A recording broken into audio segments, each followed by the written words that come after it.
take a breath. We'll get ready to hand out some NBA medals from last night. Devin Booker, what a night. 33 and a good win over the surging Knicks, but Book just missing out on a medal. Nick, who did it better than Devin Booker?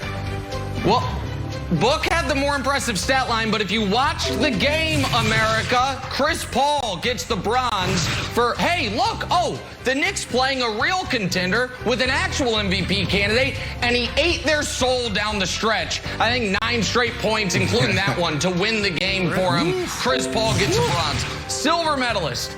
We try not to give out medals to teams that lose, but it was overtime. It was a great game. Bradley Beal, 45 points. The Wizards' red-hot winning streak ends, but he gets 45. Not a lot of defense. My God, did the Nets play in that game? 146-143, the Bradley Beal. And then on the winning side of things, DeMar DeRozan, 37 and 10. Shout out to DeMar. He's been excellent for the Spurs this year and getting them fringe-ish playoff team. He gets the gold. So there it is, Antonio, my medals for yesterday. Kind of a sleepier statistical day in the NBA. So here's my question. What is the criteria for your medals? How does this work? Because it's obviously not with wins, with Bradley Beal actually being there. His criteria is this. I mean, 45 in an overtime loss, he qualifies. Right. 45 in overtime loss, he qualifies. I'm just asking him. Wiles, who just missed out on the cut last night?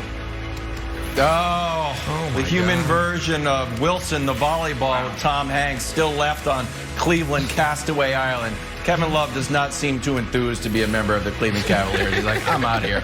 Was that a bucket? I don't know if this was a real inbound pass or not, but either way, Kevin Love, not the most enthusiastic play in NBA history, and for that, he earned just missed the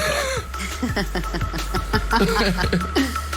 Hey, we got to get ready for a draft. It's Thursday night. Let's preview a few things. Our Jimmy G's day. Zion Williamson had 23 points last night in a win over the Clippers. But it was former NBA great Charles Oakley's comments on Zion making headlines this morning. That's what we're talking about. Because Oakley said this. He said, quote, I think Julius Randle's a better version of Zion to me because he can do more.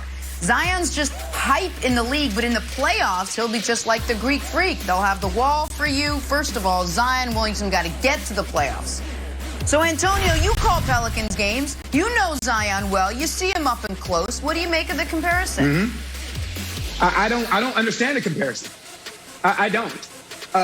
You're talking about two players that only compare in size, the fact that they both were first-year All-Stars this year and are both left-handed. That's it. When you look at their skill sets and what they do, the way they play the game, the way that they approach the game, there are two completely different basketball players. And this is always a tough discussion to have because it's almost like if I'm crediting Zion, then I'm discrediting Julius Randle. Or if I'm crediting Julius Randle, then I'm discrediting Zion. These two are both fantastic players, but you're comparing a guy who has been in this league for a lengthy amount of time, who has played over 400 games, to a guy that's only played 80 games. He played his 80th game last night. So yeah, I get the whole, I don't grasp the concept of the comparison though. And we were talking about that prior too. I don't see where this is coming from outside of the fact that so much is being made about Zion because we were just in Madison Square Garden about a week ago. That's the only reason. If Julius Randle is playing in Orlando or if Julius Randle is playing in Cleveland, we are not having this discussion right now. That's right. Antonio, I think you were 100% right, but I think Charles Oakley was about 50% right.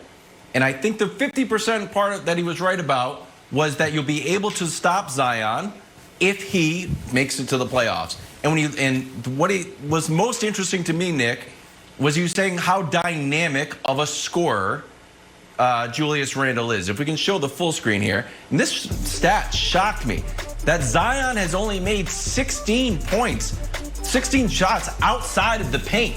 Nick, I was shocked by that. So I think that Oakley is saying, look, these guys are both good. One is probably underhyped. One may be overhyped. And this is Charles Oakley. One guy is driving his team to the playoffs. One guy isn't. And when you get to the playoffs, he's going to be treated like Giannis and put a wall in front of him, like take away those buckets, and he's going to be less effective a scorer. versus Julius Randle, who can hit from mid-range and hit from 3. So I think Charles Oakley was halfway right, Nick. Okay, he was 0% of the way right, and I don't even want to talk about Zion here. Zion is having one of the most efficient seasons in the history of the league. The guy was a superstar from the moment we saw him in high school in South Carolina. He was a superstar at Duke. He was the best player on a great team there. He's been awesome every step of his career. I need to now be the bad guy on the Knicks and Julius Randle. And you might want to take Antonio off the screen because I don't want him to catch shrapnel when this goes on the internet and people think he's co-signing it. But folks, stop pretending that Julius Randle is anything other than what he is, which is a nice story and a good player. Julius Randle is an MVP candidate. Well, I don't know. If we're going to have 12 MVP candidates, I suppose, because off the top of my head, who's ahead of him? Well, Jokic is, Embiid is, I would argue CP3 is, Steph definitely is, Kawhi is, Giannis is, Luka is, Dame is, Harden's injured, he's ahead of him, LeBron's injured, he's ahead of him. Okay, that's 10. You want to go after 10 and include Julius Randle, who I get it, Knicks fans, you're excited. You have a legitimate chance this year to win your second playoff series this millennia. But you are currently sitting with the same record as the Hawks. And what is happening right now in basketball media with Julius Randle is the player version of what happened 6 weeks ago with the Jazz, where everyone was like, I'm going to prove to the smart basketball folks that I'm not a casual. I'm going to explain how I love the way the ball pops with the Jazz extra pass. And now that is the Julius Randle discussion. Now it's, oh my God, Julius Randle, he's up to 6 assists a game. Did you know? Yeah, we know. He's also 20th in the league in points and 38th in PER and the best player on a mediocre team. Stop it. Everybody stop acting like they think Julius Randle can be the best or even the second best player on a contender. No one believes that. They just act like that. And Antonio, they compare him to Zion, who will win multiple MVPs. And it's like, oh, I'd rather have Julius Randle. No, you wouldn't. No, you wouldn't. I can't deal with it anymore. I can't deal with the Knicks. I can't. I'm sorry. My rant's over, but it's enough. It's enough. Let me kick back on you. Can I fire back really fast? Okay, first, I disagree with you about Julius Randle in the MVP discussion. I do disagree with you about that. We have to give him credit for what he's done. And again, I don't like having these debates because what happens is we are talking great about one, which means we're discrediting the other. But I will say this about Zion, and I have said this about day one. I can eliminate Julius Randle from the conversation. Last year, when I got here, from day one, I watched every single practice from training camp on until Zion got hurt, and then after. And I said at that time, I remember going on the radio with you, Nick, and saying, this dude is one of one in the history of the sport. I have never seen anything like it. Rick Carlisle, what Rick Carlisle said about him, he said he's a Shaq force of nature with a point guard skill set. Let that marinate for a minute. A Shaq force of nature with a point guard skill set. I've never seen anything like it. But what happens is we forget the fact that Zion's only played his 80th game last night. We aren't talking about a guy that is a finished product, a guy that's 6 or 7 years in. We are talking about a guy that's played 80 games in 3 different stints. And the Giannis stuff is unfair because Giannis is so much older, has so much more experience, and the same thing has happened to him in the playoffs multiple times. But, hey, listen, because I know NBA Twitter is going to kill me, Brandon. Folks, I watched the league. No, they're not. I watched the league enough that I watched Julius Randle, forget as a Laker, as a Pelican. And guess what? Here's how his game has changed. He takes more threes now, and he's a better three-point shooter. He's actually slightly less efficient around the rim than he was as a Pelican. And he plays 8 more minutes a game, so his numbers have jumped. That's it. This idea that the Knicks are now some pseudo-fringe contender, no one actually believes it, Brandon. It's make-believe.